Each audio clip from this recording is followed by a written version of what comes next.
Provocative question approach. What if the biggest story in the world right now was written 2,600 years ago and nobody in the newsroom knows it? On February 28, 2026, the supreme leader of Iran was killed in joint U.S.-Israeli strikes. His family, his generals, his command chain, all taken out in a single night. The missile program crippled. The nuclear sites hit. The regime scrambling to survive. 3 ancient Hebrew prophets wrote about this nation. They named it. They named the region inside it. They named the weapon that would be broken. And they named the leaders who would fall. Not one of those prophets has been mentioned on a single broadcast. That changes right now. Most people hear the word Iran and think of nuclear talks, sanctions, proxy wars, drones. They think of it as a modern crisis with modern roots. But Iran is not just in the news, Iran is in the Bible, and not in some vague symbolic way that requires a theologian to decode. 3 different prophets, writing across 3 different centuries, each recorded a specific prophecy about the nation we now call Iran. One named it by its ancient identity. One placed it inside a military coalition that did not exist until our lifetime. And one described the exact region, the exact weapon, and the exact leadership structure that would be struck. These are not metaphors. They are not open to creative interpretation. They are among the most specific geopolitical prophecies in all of Scripture. And as of February 2026, all 3 are in motion. The prophet Daniel saw the nation identified by name. The prophet Ezekiel saw the alliance it would join. The prophet Jeremiah saw the strike that would break it. We begin where the Bible begins, with Daniel, and with an angel who refused to speak in symbols. In the 8th chapter of Daniel, the prophet receives a vision. He is standing beside the Ulai Canal in the province of Susa. This is not a symbolic location. Susa is a real place. It still exists today. It sits in the southwestern corner of modern Iran. And in this vision, Daniel sees a ram. The ram has 2 horns. One is longer than the other. The ram charges west, it charges north, it charges south. No animal can stand against it. No force can stop it. It does whatever it wants. It grows powerful. Then a goat appears from the west. It moves so fast its feet do not touch the ground. It has 1 great horn between its eyes. The goat strikes the ram, shatters both horns, throws the ram to the ground, tramples it, and no one comes to rescue it. Now here is what makes this prophecy different from almost any other in Scripture. Daniel does not have to guess what the ram means. He does not need a scholar. He does not need a commentary. Because the angel Gabriel appears in the vision and tells him directly. The 2 horns of the ram, Gabriel says, are the kings of Media and Persia. That is the nation. Named, not decoded, not inferred, declared by an angel inside the text itself.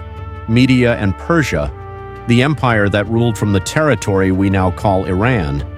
And the directions the ram charges, west, north, south, are not random.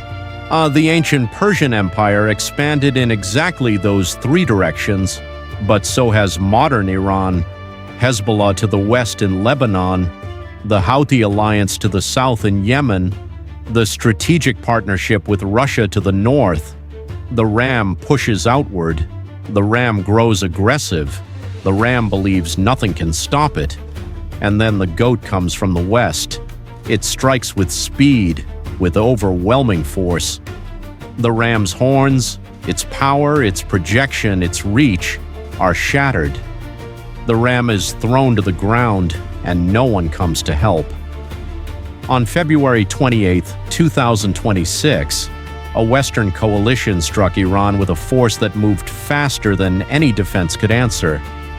The leadership, broken, the missile infrastructure burning, the nuclear sites hit. The ram was named 2,600 years ago, and the ram has been struck. But Daniel only saw the identity of the nation. He did not see who would stand with it. For that, you need a different prophet and a very different list of names. In the 8th chapter of Daniel, the prophet receives a vision. He is standing beside the Ulai Canal in the province of Susa. This is not a symbolic location. Susa is a real place. It still exists today. It sits in the southwestern corner of modern Iran. And in this vision, Daniel sees a ram. The ram has 2 horns. One is longer than the other. The ram charges west, it charges north, it charges south. No animal can stand against it, no force can stop it. It does whatever it wants, it grows powerful. Then a goat appears from the west. It moves so fast its feet do not touch the ground. It has one great horn between its eyes.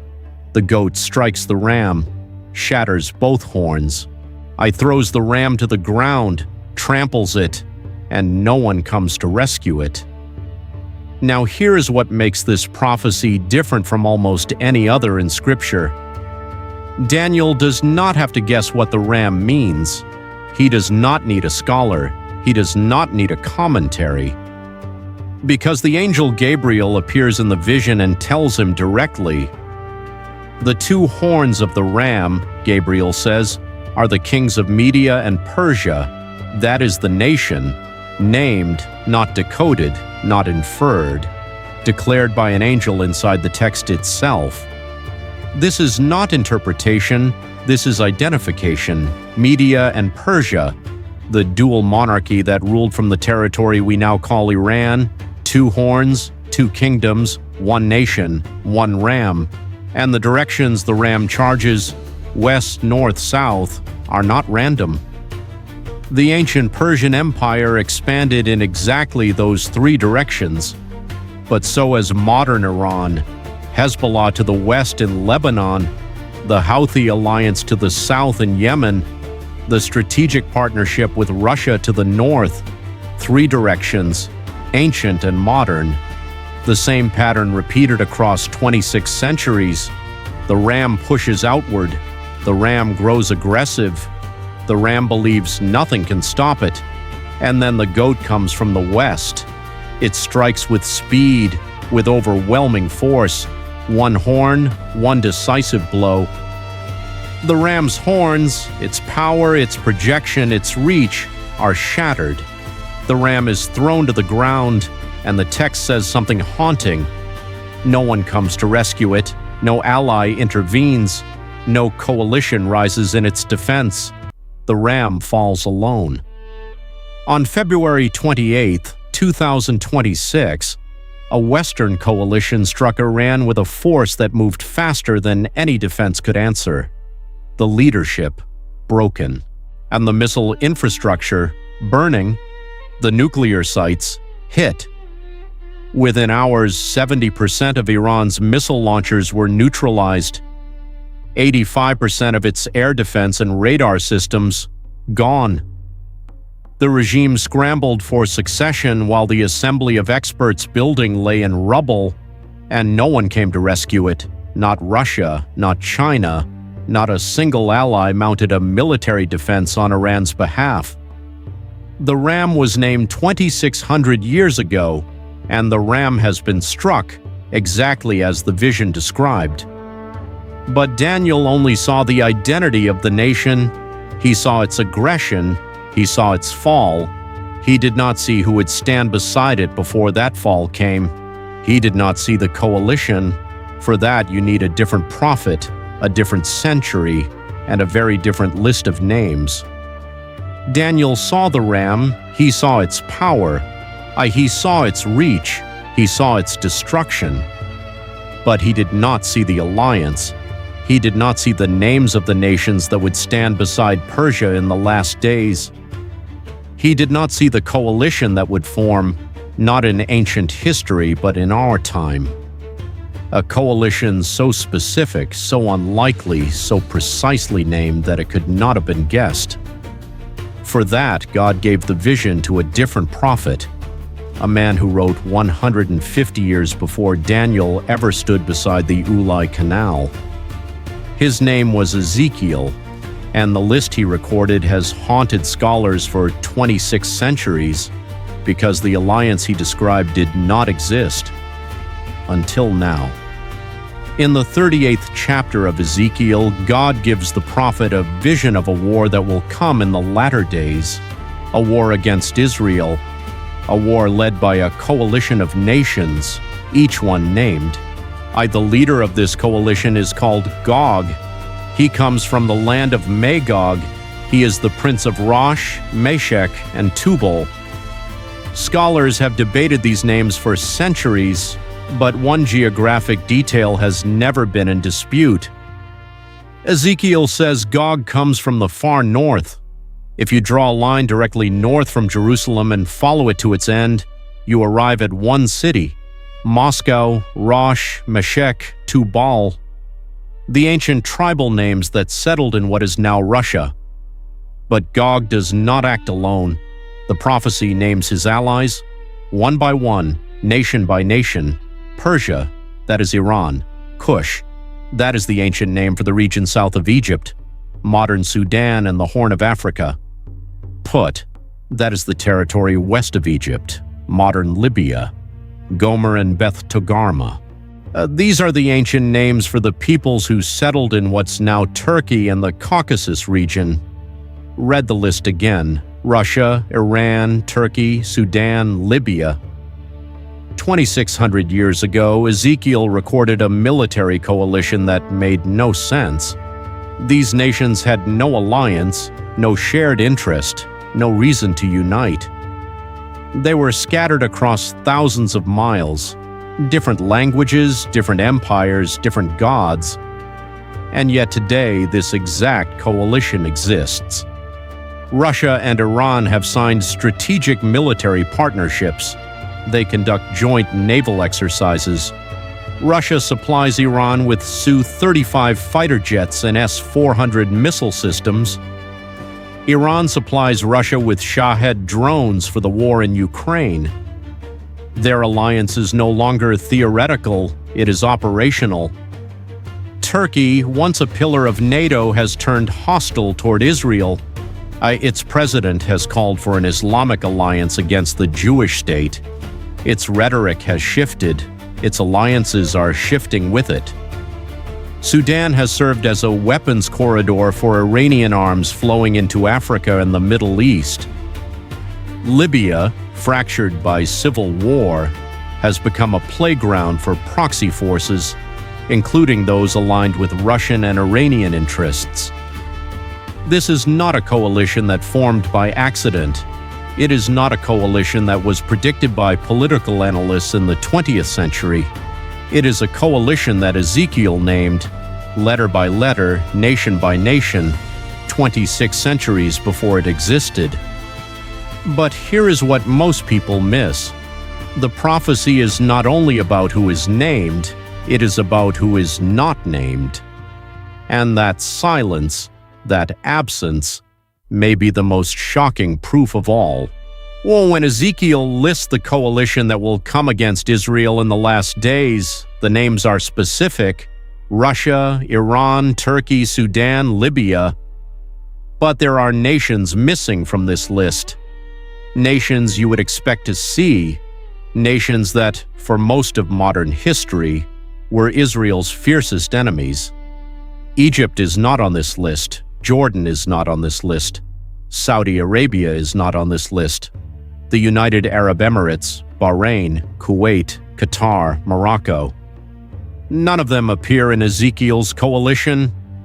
For decades, this silence made no sense. These were the frontline states. These were the nations that launched wars against Israel in 1948, 1967, and 1973. If any nations belonged in a future coalition against Israel, it was these, and yet Ezekiel left them out. Then something shifted. In 2020, the Abraham Accords were signed. On the UAE and Bahrain normalized relations with Israel. Sudan joined shortly after. Morocco followed. Saudi Arabia began quiet diplomatic engagement that has only accelerated since. The nations absent from Ezekiel's list are the same nations now at peace with Israel. And Iran noticed. When Iran launched its retaliatory strikes after February 28th, it did not only target Israel, it fired missiles at the UAE, at Bahrain, at Saudi Arabia, at Kuwait, at Qatar. 500 ballistic missiles and 2,000 drones, not just aimed at the Jewish state, but at the nations that chose peace with it. Saudi Arabia condemned the strikes as a breach of sovereignty. The Gulf states scrambled to intercept. Dubai's airport went dark. Iran is punishing the peace nations, the nations not named in Ezekiel's coalition, the nations that, against all political expectation, walked away from the ancient enmity. Ezekiel did not just name the nations that would rise, he revealed the nations that would not, and both lists, 26 centuries later, are proving exact. But the most precise prophecy has not yet been opened. For that, we turn to Jeremiah, and to a weapon with a name. It is easy to speak of nations, coalitions, prophecies, maps, and ancient names. It is harder to remember that behind every headline there are people. There is a mother in Tehran right now who has not slept in 6 days. The glass in her apartment shattered on the first night. She covered the window with cardboard. Her children sleep in the hallway, away from the outer walls. There is a father in Shiraz who does not know if his brother is alive. The phone lines went down. The internet is gone. He waits. These are not statistics. These are human beings caught inside a moment that prophets saw coming millennia ago. And the next prophecy does not just describe a nation being struck, it names the region, the weapon, and the leaders who would fall.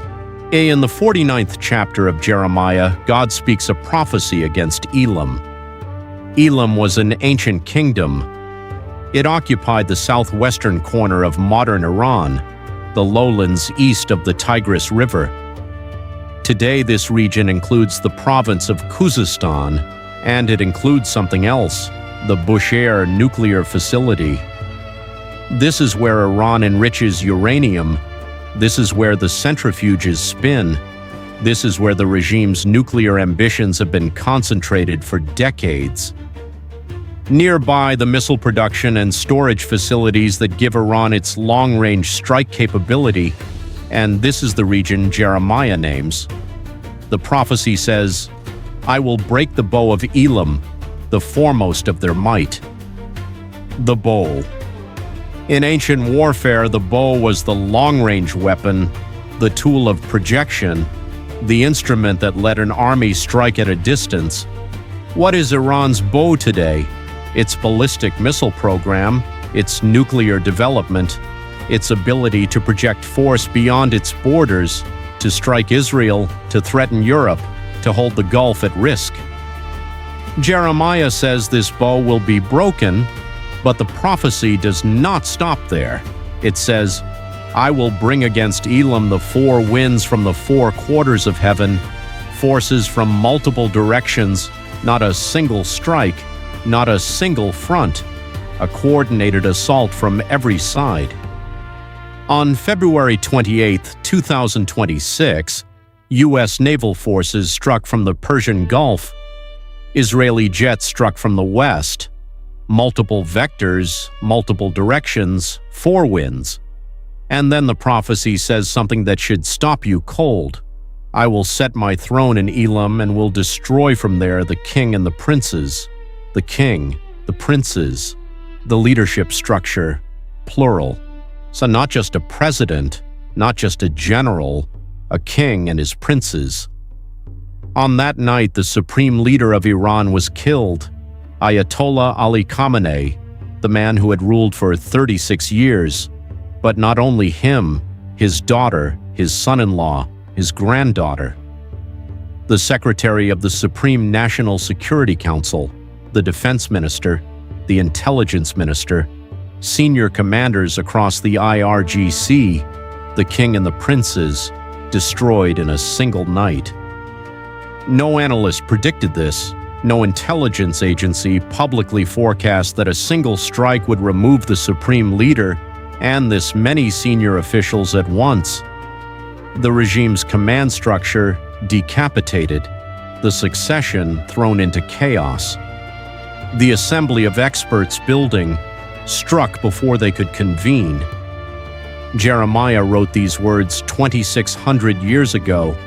He named the region. He described the weapon. He foretold the direction of attack. And he said the king and the princes would be destroyed. But the prophecy does not end with destruction. There is one more verse, and it changes everything. After Jeremiah describes the breaking of the bow, the fall of the king, the scattering of the people, he writes one final verse, verse 39. It says, "But it shall come to pass in the latter days that I will bring back the captives of Elam." This is not just a prophecy of judgment, it is a prophecy of restoration. The captives of Elam will return, the people will be brought back, and God says, "I will set my throne in Elam," a throne, not a throne of earthly government, a throne of divine presence, a throne of restoration and rule, and that throne is rising right now. In 1979, when the Islamic Revolution seized power in Iran, there were only a few hundred known Christians in the entire country. The church was almost non-existent. The gospel was silenced. Today, there are an estimated 800,000 to 3 million believers in Iran. Some researchers believe it may be even higher. Christianity is exploding across the Persian population, not among foreigners, not among immigrants, but among ethnic Iranians. It is the fastest-growing Christian population on earth. House churches meet in secret, Bibles are smuggled, entire families are coming to faith, despite the cost, despite imprisonment, despite execution, despite everything the regime has done to crush it. The captives are returning, not from geographic exile, from spiritual exile. The throne Jeremiah saw is not a political throne. It is the throne of the risen Christ, established in the hearts of a people the enemy tried to bury. Iran's government may be burning, but Iran's people are waking up. Jeremiah saw both, the breaking and the restoration, the fall of the regime and the rise of the remnant. And both are happening at the same time. 3 prophets, 3 centuries, 3 prophecies. Daniel named the nation, Ezekiel named the coalition, Jeremiah named the region, the weapon, the leaders, and the aftermath. None of them could have guessed this. None of them were writing political analysis. They were writing what God showed them, and what God showed them is unfolding in real time. The ram has been struck, the alliance has formed, the bow has been broken, the king and the princes have fallen, and the throne is rising. This is not the end of the story. It is the acceleration. Because if these 3 prophecies are being fulfilled right now, then what comes next is already written, and it is closer than anyone on the news is telling you.